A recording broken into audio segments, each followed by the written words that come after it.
अस्सलाम वालेकुम। तो यही वो दरगाह है जहाँ पर कुछ लोगों ने आंदोलन किया था, अतिक्रमण बोल के। और ये वही अंधभक्त इस दरगाह को लेकर इस बात की गवाही दी कि लिख लो कि आने वाले वक्त में ये पूरा एरिया वक्फ बोर्ड में जाएगा।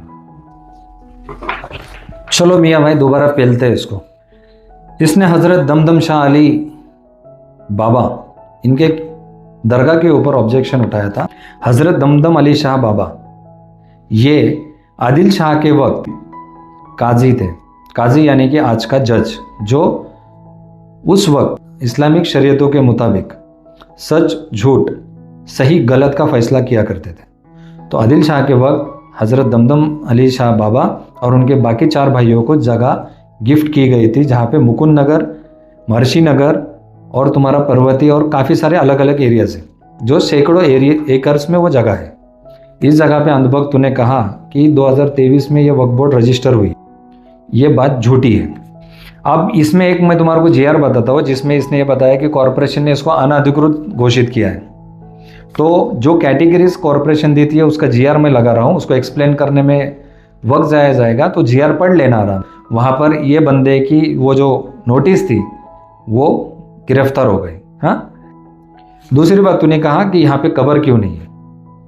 ये 200 स्क्वायर फीट है तो कब्र कहाँ गई। तो ये मैप देख लेना, इस मैप में बताया गया है 1961 के मैप में, जहाँ पे दरगाह पूरी तरह से दिखाई दे रही है।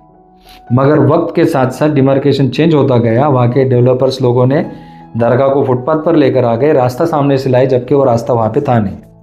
ये दूसरा प्रूफ। तीसरा तेरा ये कहना है कि वहाँ के लोगों में तूने अवेयरनेस क्रिएट करने की कोशिश की और कहा कि जाग जाओ हिंदुओं, जाग जाओ, सोते रहोगे तो वक्फ बोर्ड आ जाएगा। तो ऐसा नहीं है, ये प्राइवेट प्रॉपर्टी है, किसी भी वक्फ बोर्ड का इसमें कोई इंटरफेरेंस नहीं है। समझा। अब जो प्राइवेट मैंने कहा है, वहाँ के जो खिदमतगार दुर्वेश जिन्हें कहा जाता है, जो वहाँ की देखभाल दुरुस्ती करने का काम करते हैं, वो पीरजादे और हैदर काजी उन्हें कहा जाता है, उनके सुपुर्द ये जगह की गई है। अब मैं कहना चाहूँगा, हज़रत दमदम अली शाह बाबा की दरगाह से 500 मीटर, 200 मीटर, 400 मीटर के एरिया में बाकी उनके भाइयों की भी कब्रें थी, जिसमें एक हॉस्पिटल बनाया, वहाँ पे 2 कब्रें थी। जामरे पैलेस है, वहाँ पर एक है, और एक है जो मैं बयान नहीं करना चाहूँगा, बातें कुछ और होंगी, हम छोड़ देते हैं।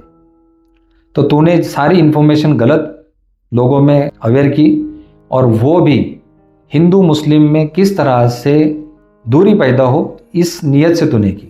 अब मैं तुझे बताना चाहता हूँ कि गुरुवार पेट में सब्जी मार्केट का तूने जिस तरह से ऑब्जेक्शन उठाया, तू बच्चा है, तेरे पहले है ना वो बाप लोग आगे गए, जो एमएलसी का पोस्ट मिला है, उन्होंने तो कई नगर सेवक लाए, कई संगठना लाई, और इतने इतने बड़े बड़े थड़गे वगैरह ऐसे बातें करके चक्का जाम कर दिया था, तब भी कुछ उखाड़ नहीं पाया।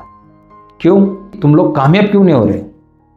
ये बहुत बड़ा क्वेश्चन मार्क है यार। इतने इलीगल काम है तो सरकार तुम्हारी सुन क्यों नहीं रही है? कॉरपोरेशन पूना बीजेपी, और तू खुद को अध्यक्ष है पुणे शहर, और जिन्होंने आंदोलन किए वो तो एमएलसी का आमदार था, फिर भी कुछ नहीं हुआ।